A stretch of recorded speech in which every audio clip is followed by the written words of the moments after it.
Break के बाद एक बार फिर स्वागत है आपका। शीला गोती जी, मेरा सवाल आपसे होगा और सवाल ये होगा कि जिस तरीके से दोषियों की जो फांसी की सजा है उसको टाला जा रहा है, बार बार टाला जा रहा है, इससे जो अपराधी उनके हौसले लगातार बुलंद हो रहे हैं। जी बिल्कुल।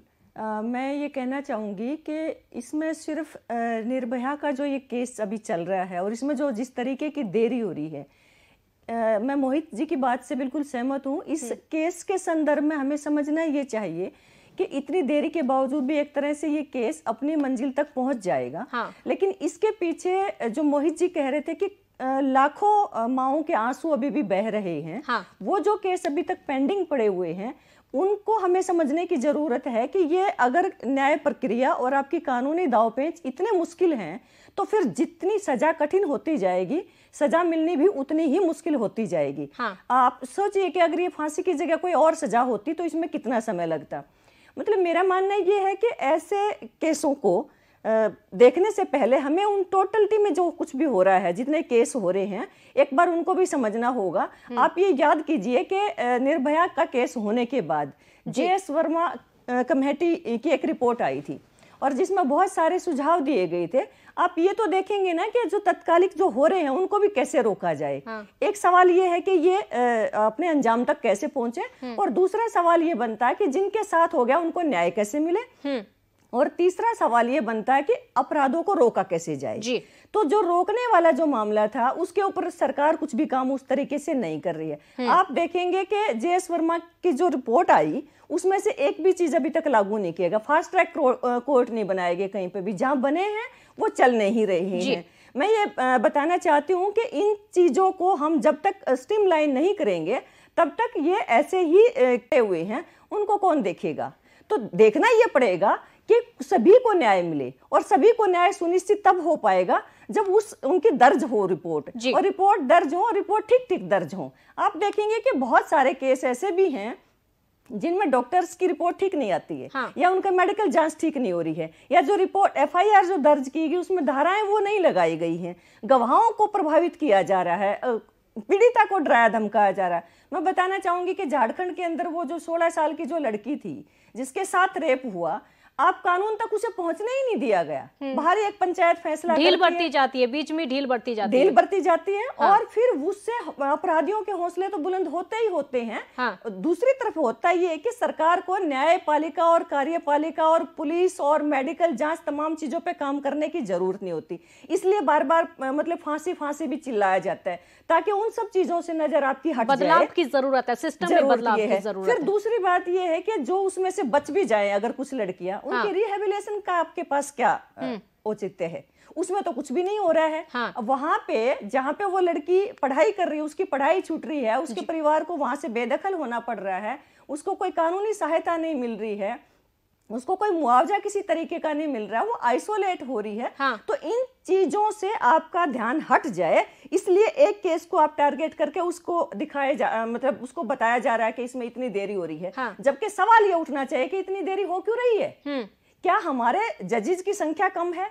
क्या हमारे न्याय प्रक्रिया इतनी ढीली है?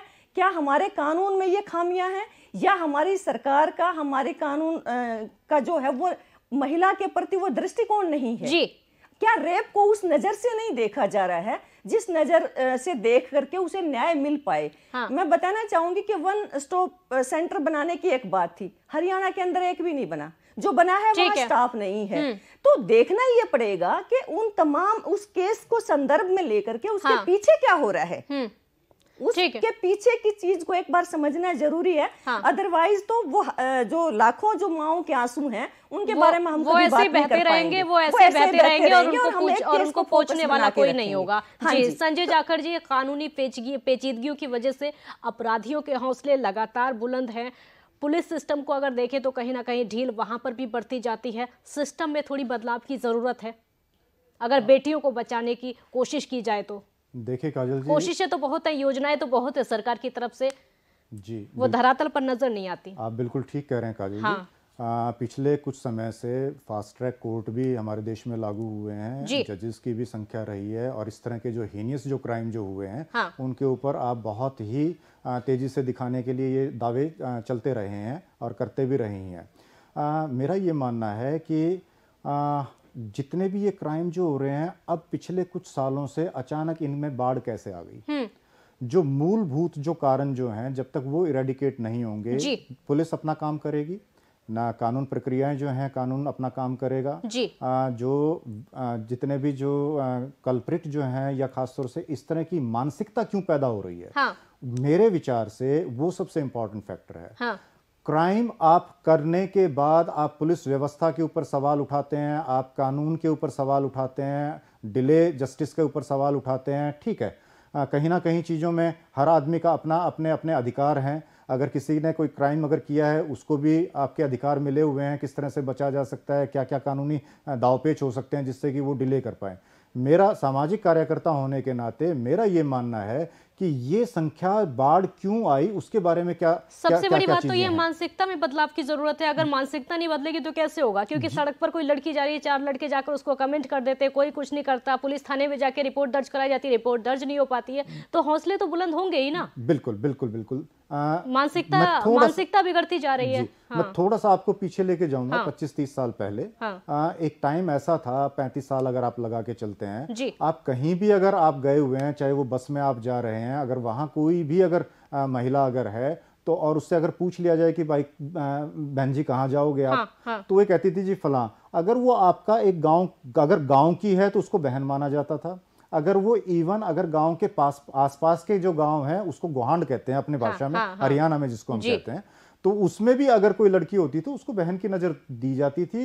इवन उसको बैठने के लिए भी दिया जाता था, उसको पूरा सम्मान भी दिया जाता था। लेकिन जैसे जैसे हमने मॉडर्नाइजेशन की तरफ कदम रखा, समय आगे बढ़ रहा है, जैसे जैसे समय बढ़ा, जैसे जैसे हम खासतौर से हमारी जो सभ्यता, सनातन सभ्यता जिसको हम कहते हैं, हमारे जो अपने जो रिलीजियस जो अपने जो बिलीफ्स जो थे, उनमें कहीं ना कहीं जब वेस्टर्न कल्चर की जब उसके अंदर घुसा, और उसके बाद जो टेक्नोलॉजी के साथ जब हम वेस्टर्न इन सब चीजों के अंदर घुसते चले गए, उसके बाद नतीजा क्या रहा कि हम बहुत सारी ऐसे व्यसनों में घुस गए जिसकी वजह से हम सबके सामने हमारे सामने आज क्या हो रहा है। जी सवाल मेरा सिर्फ यही है, मेरा कहना सिर्फ यही है कि जो मूलभूत जो कारण जो है, उसके ऊपर सामाजिक जितने भी जो लोग जो हैं, उनको प्लस आपका कानून को प्लस आपके सरकारों को काम करने की जरूरत है, जिससे कि ये जो मानसिकता जो बदलती जा रही है, उसके ऊपर कैसे हम रोक, जब क्राइम ही नहीं होगा तो बाकी सारी चीजें हम रख सकते हैं। दूसरी मैं बात खत्म करने जा रहा हूं अपनी। दूसरी जो चीज जो रहती है, अगर किसी भी वजह से इस तरह के हीनियस क्राइम होते हैं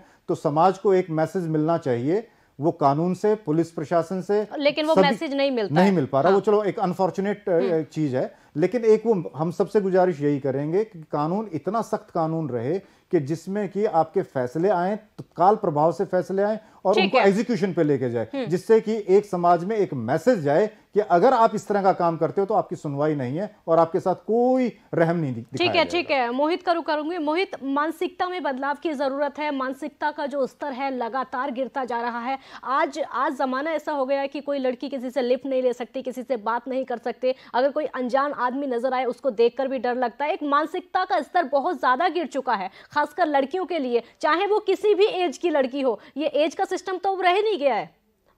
बिल्कुल, देखिए काजल, सिर्फ लड़कियों की नहीं बल्कि आप देखिए कि जो आज की डेट में हम डिजिटल युग में जी रहे हैं, तो डिजिटल युग में बहुत सारी चीजें धीरे धीरे बदल रही हैं। हाँ। जिस तरीके से डॉक्टर जाखड़ ने भी बताया कि इससे पहले हमारा समाज का जो ताना बाना था, किस तरीके से काम किया करता था, और आज भी अगर हम देखते हैं तो बहनों की नजरों से किसी गाँव के आसपास कोई लड़की गुजरती है तो बहन की नजरों से कहीं ना कहीं देखते हैं। लेकिन चीजें धीरे धीरे बदल रही हैं। लड़कियों के साथ अब गे की हम बात करें या फिर लेस्बियंस की हम बात करें, तमाम ऐसे विषय हैं जिनको लेकर आज की जनरेशन को और उन लोगों को भी पढ़ने की जरूरत है जिन्होंने इसके बारे में कभी पढ़ा नहीं है, सुना नहीं है।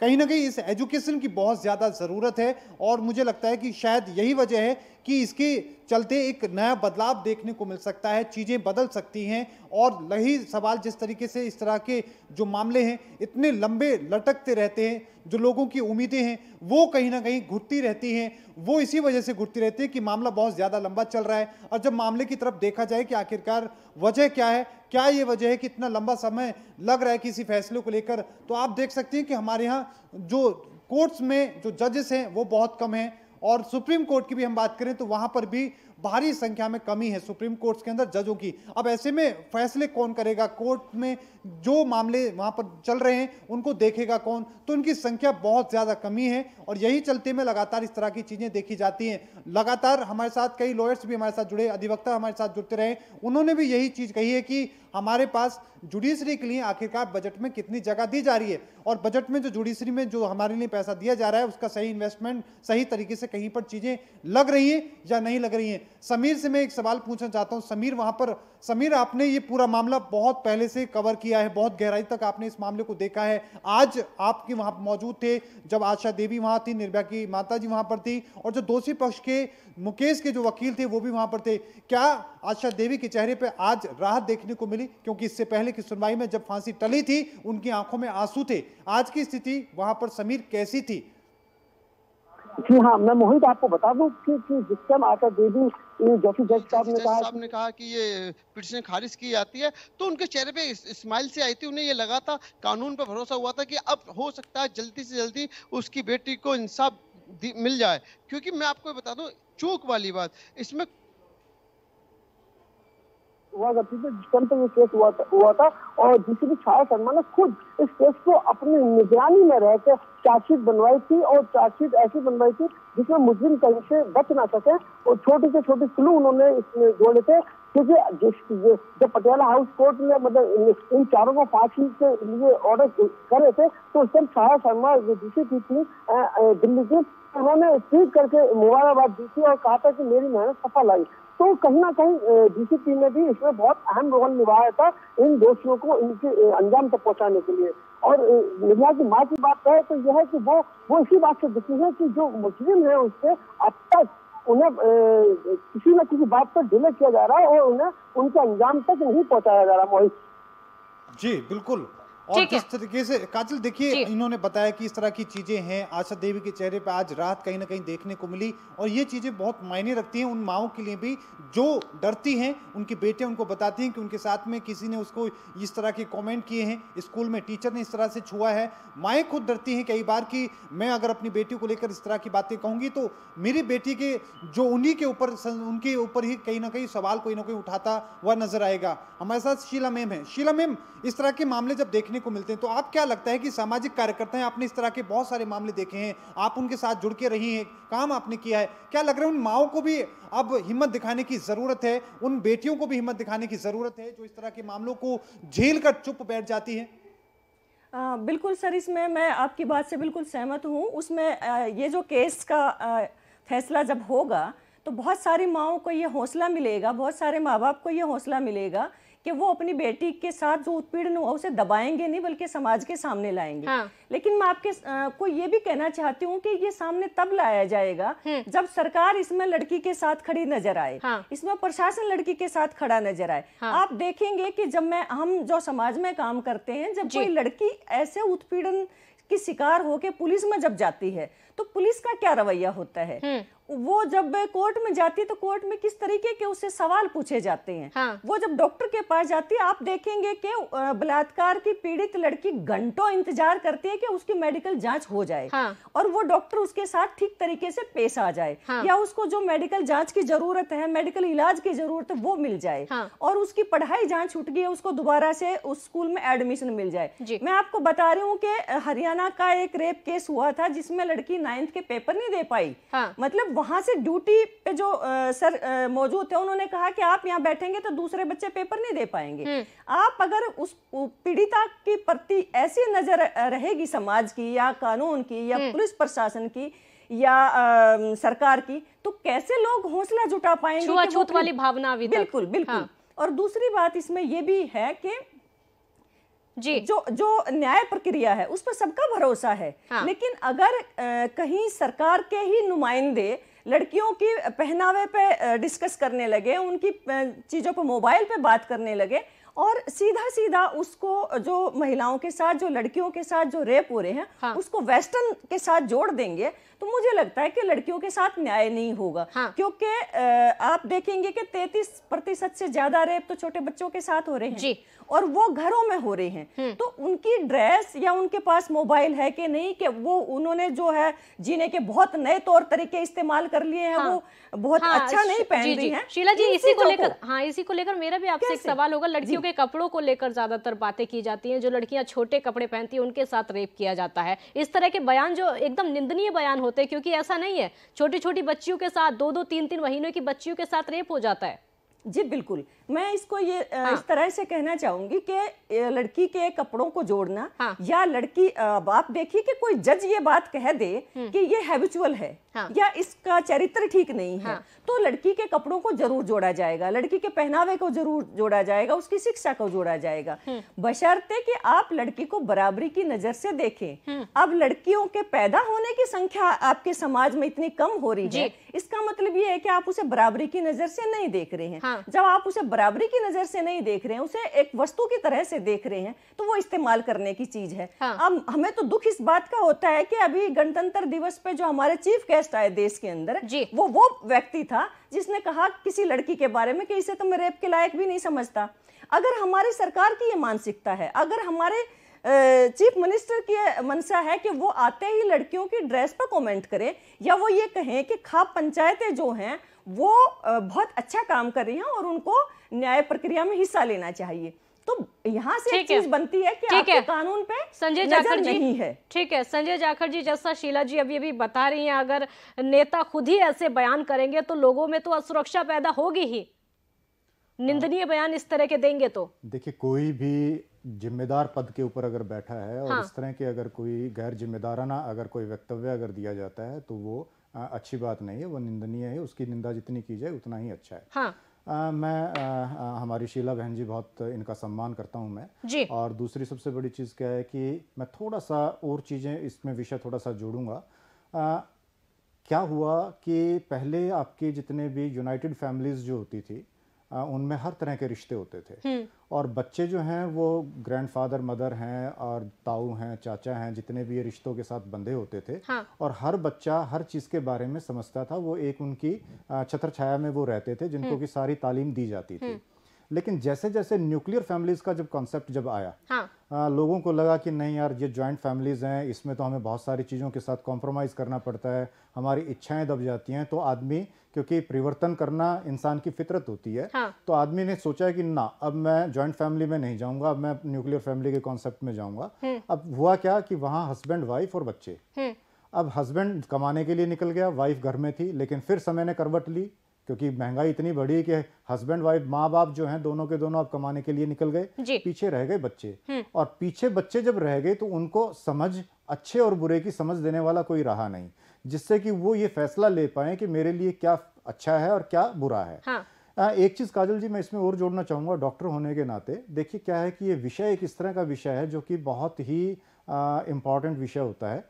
खासतौर से आपके मानसिक और शारीरिक बदलाव आते हैं एक स्पेसिफिक एज के बाद। और जो एक नेचुरल प्रोसेस है, इसको अदरवाइज नहीं लेना चाहिए। हमें करना ये है कि इस जो नेचुरल जो चीज़ें जो हैं, एक सेक्स की जो प्रक्रिया जो है वो एक नेचुरल है, जो फिजिकल और मेंटली हमें उस चीज़ की एक ज़रूरत है।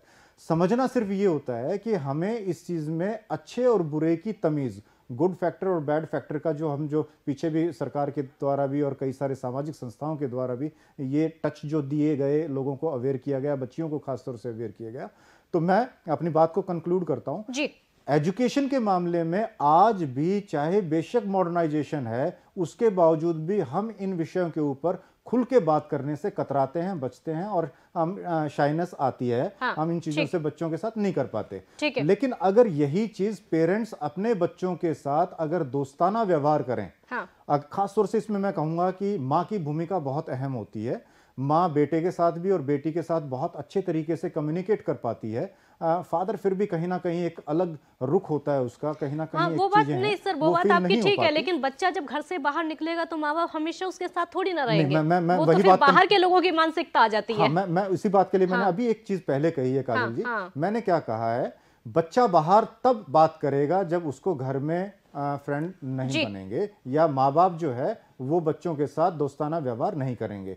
उम्र के साथ जो बदलाव आते हैं उनको जो नैतिक शिक्षा और जो उनको कानून आपके जो शारीरिक जो बदलाव जो आ रहे हैं उनके बारे में जब हम शिक्षा देते हैं तो कहीं ना कहीं हम अपने बच्चों से, देखिए जब हम अपने परिवार के ऊपर अपने बच्चों को, अपने जितने भी चाहे वो घर परिवार में है, यार दोस्तों में, उनको जब हम प्रॉपर तरीके से चीजें समझा सकते हैं तो धीरे धीरे वो चीजें बढ़ सकती हैं और हम इसको काफी हद तक कंट्रोल कर सकते हैं। ठीक है मोहित, ये इस तरह के केस बढ़ने की एक वजह ये भी हो सकती है 7 साल से निर्भया का केस लटका हुआ है, और कुछ दिन पहले हमने देखा था हैदराबाद वाला केस, और आज ही की एक खबर मैं पढ़ रही थी कुछ देर पहले 3 साल की बच्ची के साथ गैंगरेप किया गया है, और कल की एक खबर बताऊं 13 साल की बच्ची के साथ गैंगरेप किया गया है। तो इस तरह से हौसले बढ़ने की वजह सिर्फ यही है कि सजा को टाला जाता है, सजा लोगों को नहीं मिल पाती है, जिसकी वजह से उनके हौसले बुलंद बार बार होते हैं।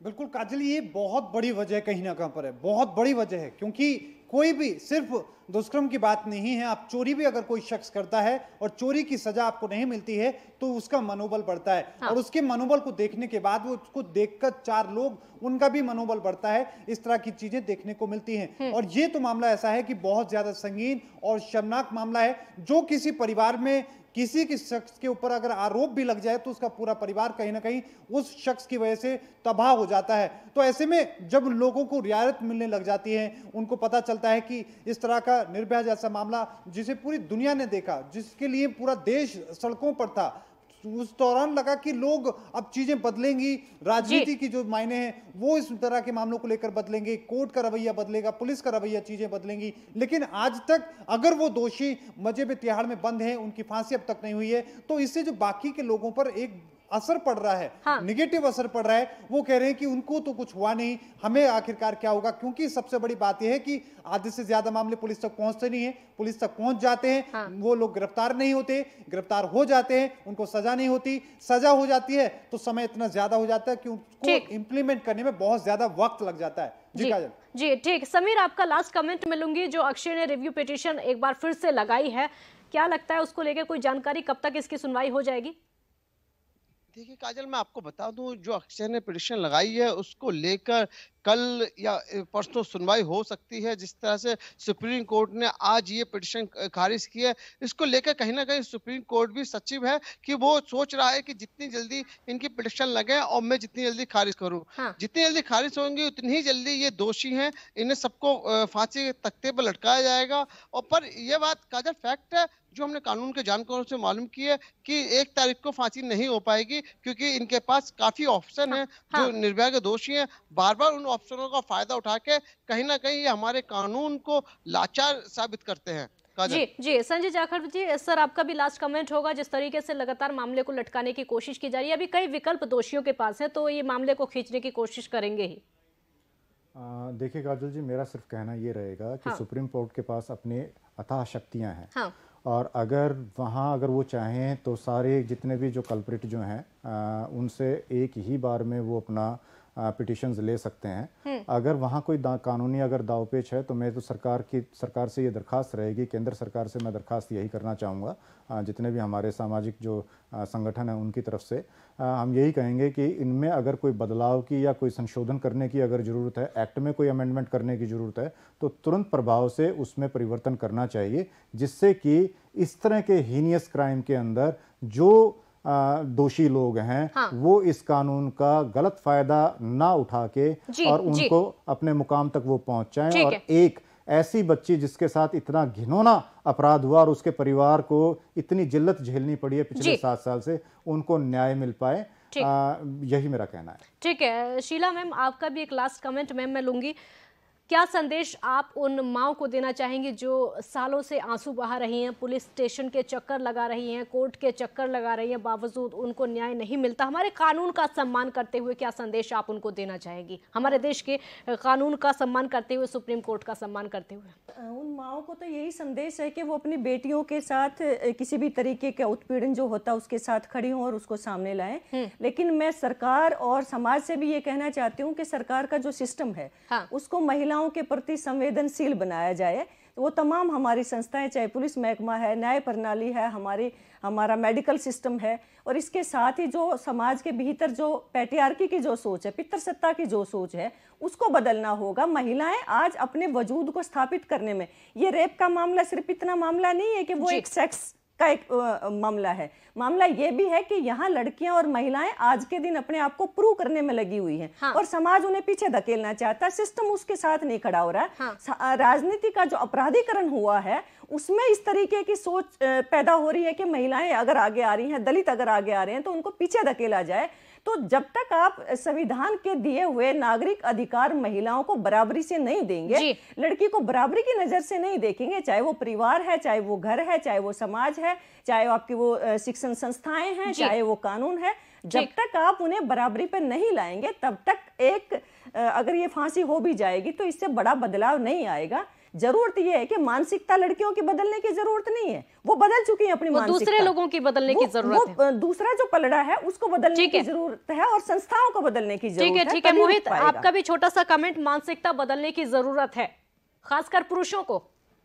देखिए, मानसिकता बदलने की बहुत ज्यादा जरूरत है, और सिर्फ ये नहीं कि शहरों तक या गांव तक, ये तमाम लोगों को जरूरत है। जो हमारा नैतिक आधार एक भारतवर्ष का हमेशा से रहा है, उसको समझने की जरूरत है। ये जो ताना बाना हमारा रहा है उसको हमें मेंटेन करके रखने की जरूरत है। चीजें बदल रही हैं लेकिन चीजों को समझने की बहुत ज्यादा जरूरत है, और देश में इसको लेकर सरकार को भी जागरूकता अभियान तरीके से चीजें चलानी होंगी, लोगों की काउंसलिंग करनी होगी। क्योंकि एक चीज के पीछे अगर कोई आप उसकी पूरी उसकी जानकारी उसके पास नहीं होगी, ज्ञान उसके पास नहीं होगा, तो इस तरह के जो चीजें अक्सर देखने को मिलती है। क्योंकि जो भी दोषी होते हैं उनसे जब बातचीत की जाती है इस तरह के मामलों पर, आखिरकार उन्होंने ऐसी घिनौनी हरकत क्यों की, तो उनकी ऐसी बातें सुनने को मिलती है जिनको देखने के बाद आप हैरान हो जाते हैं। दोषी मुकेश, जिसकी आज पेटिशन रद्द की गई है, जो खारिज की गई है, वो भी यही कह रहे कि वो अपने दोस्त के साथ बैठी थी, वो इस तरह की चीजें कर रही थी, उसी के चलते उन्होंने इस तरह महिलाओं को लेकर गलत मानसिकता है। जी, बहुत बहुत शुक्रिया आप सभी का इस चर्चा में शामिल होने के लिए। तो महिलाओं को लेकर जो गलत मानसिकता है उसके शिकार कहीं ना कहीं महिलाएं हो जाती हैं।